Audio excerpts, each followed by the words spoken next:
Ok, Allez, on y va. c'est parti. Propriété lucrative.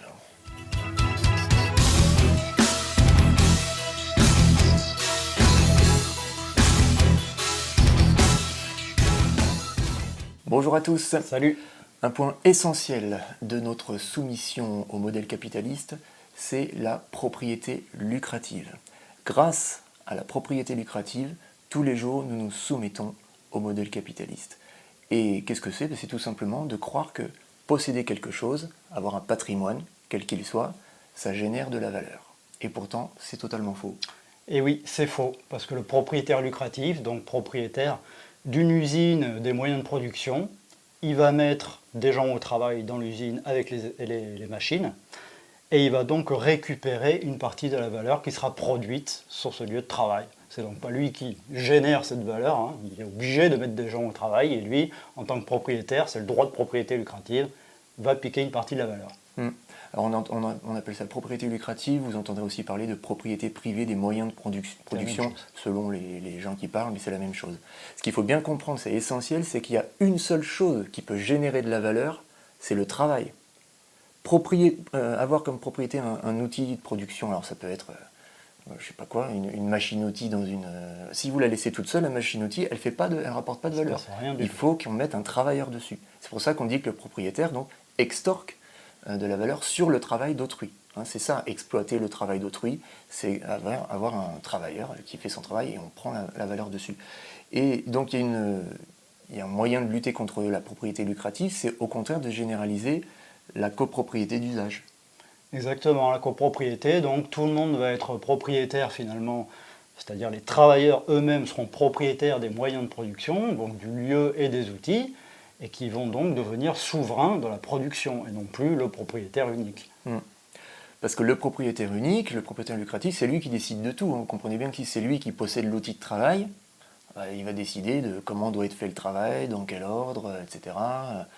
Le travailleur n'a aucun mot à dire. Exemple, nous on est propriétaire de notre studio de musique, on fait de la musique.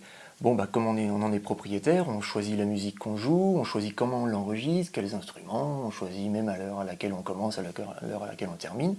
Ça c'est notre travail, chez nous, dans notre studio dont on est donc copropriétaire. Mais si on faisait ce même travail, mais on allait louer un studio quelque part, et qu'on n'est pas propriétaire, on est simplement locataire de ce studio, le propriétaire lucratif c'est quelqu'un d'autre, on lui loue le studio.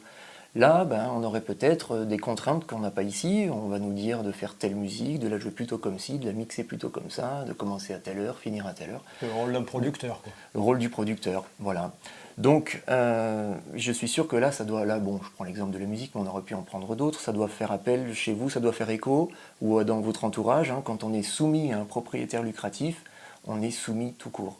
Donc, il ne faut pas espérer se sortir de la mouise dans laquelle on est, tant qu'on valide la propriété lucrative.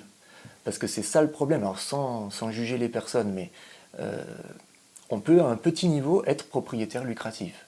Si par exemple, pour m'en sortir à la fin des mois, j'achète une chambre de bonne que je loue à un petit étudiant, je suis propriétaire lucratif. Alors c'est pas très grave, mais je suis quand même propriétaire lucratif. Je valide du coup les grands propriétaires lucratifs qui, eux, empochent des millions. Ce que je voulais rajouter, en fait, c'est que c'était un employeur, finalement.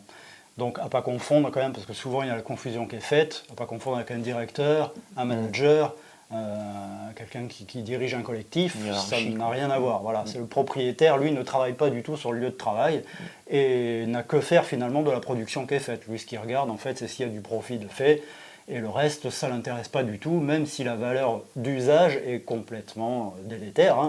On peut produire des choses complètement mauvaises pour l'humanité, des choses qui sont radioactives, etc. Peu importe, des choses qui tuent des gens. Lui, ça ne l'intéresse pas, c'est le pognon donc qui l'intéresse. Voilà, on vous dit à bientôt sur la chaîne Losis. Salut!